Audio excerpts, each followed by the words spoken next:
Relentless and deadly, the Black Summer fires 3 years ago tore apart communities across New South Wales. I saw the despair the fires caused. I spoke to people, held people in my arms, literally, who'd lost their homes. In the famous Blue Mountains, 60% of the World Heritage Area was burnt. Very quickly, businesses were going under, jobs were evaporating. Our economy was literally going down the drain after the fires. That was a family business there gone. Bangles Gallery up here, that was... In response to the fires across the state, New South Wales and the Commonwealth committed $4.5 billion towards recovery. More than $500 million went to the bushfire local economic recovery program, with the funding split 50-50 between the Berejiklian government and the Morrison government. The expenditure of government money has to abide by the three themes of honesty, transparency and accountability. But a critical report by the New South Wales Auditor General has revealed the program lacked integrity and transparency. If money on grant programs is spent for purely political purposes, that can constitute a serious wrongdoing. If it has occurred, then I think it reveals that something is very rotten in the state of New South Wales.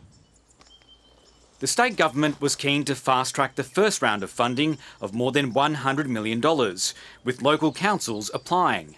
The Blue Mountains City Council put forward 23 projects, including improving facilities at 2 fire stations. We received lots of encouragement. When the submission went in, we were told that it was a very professional submission, and then all of a sudden, we got no money. And I was shocked. The auditor's report has revealed that late in the process, the then Deputy Premier John Barilaro's office changed the rules to only fund individual projects costing at least $1 million. This small change had no documented reasons, nor was part of the original guidelines, and led to the exclusion of Labor electorates, including the Blue Mountains.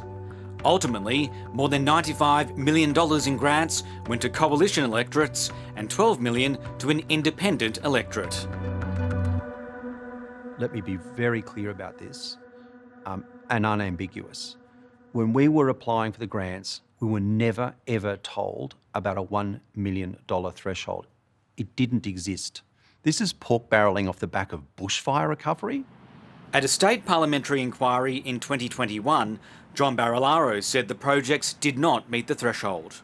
They put 23 projects to you, yeah. They got nothing. Yeah. How is that the case? The 23 projects didn't meet criteria. So if we had fast-tracked those projects... But there were projects approved right across the state. Because remember, they were also, there was a minimum $1 million threshold. John Barilaro said the Blue Mountains would receive funding in later rounds. If you look here, this is really seriously damaged. The Blue Mountains Mayor Mark Greenhill says the lack of funding in the first round has left the council with a budget shortfall to fix up critical access routes during bushfires. And we're crossing over onto the opposite side of the road. We're now facing oncoming traffic, and you can see those holes are really bad. My fears are that if people can't be moved around, if the highway is cut off, we'll lose lives. At Tenterfield in the state's north, Mayor Bronwyn Petrie remembers how the countryside burnt for months. The damage to this community is deep. It hasn't gone away, it hasn't healed. Tenterfield Council, in a Labor electorate, had 2 projects to upgrade community halls. They didn't make the first round. The first fast-track round has been handled very poorly, with a lack of process, a lack of integrity, a lack of transparency. It should be agnostic. Any dealing with disaster should be completely agnostic. The town later received funding for other projects, but Bronwyn Petrie wants accountability.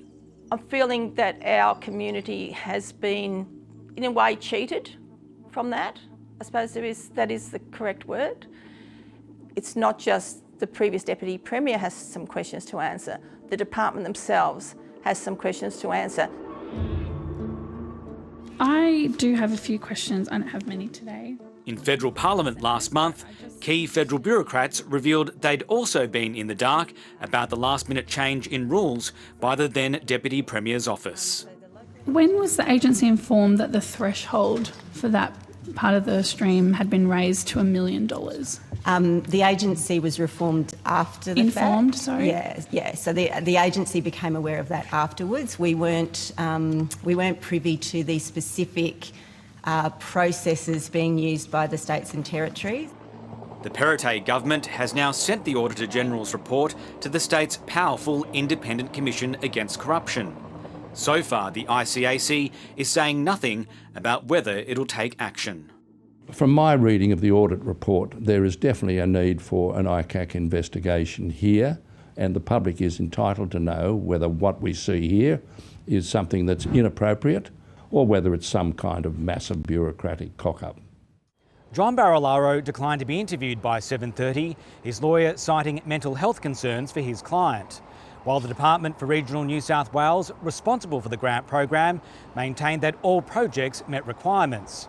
It said that funding was provided to areas most affected and most in need, and that electorates were not taken into consideration.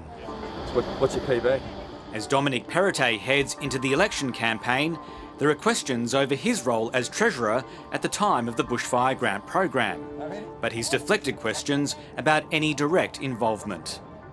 Ultimately, it's ministers who are responsible for the allocation. That's why we have responsible ministers in this state, in any governments, who are accountable for their decision making.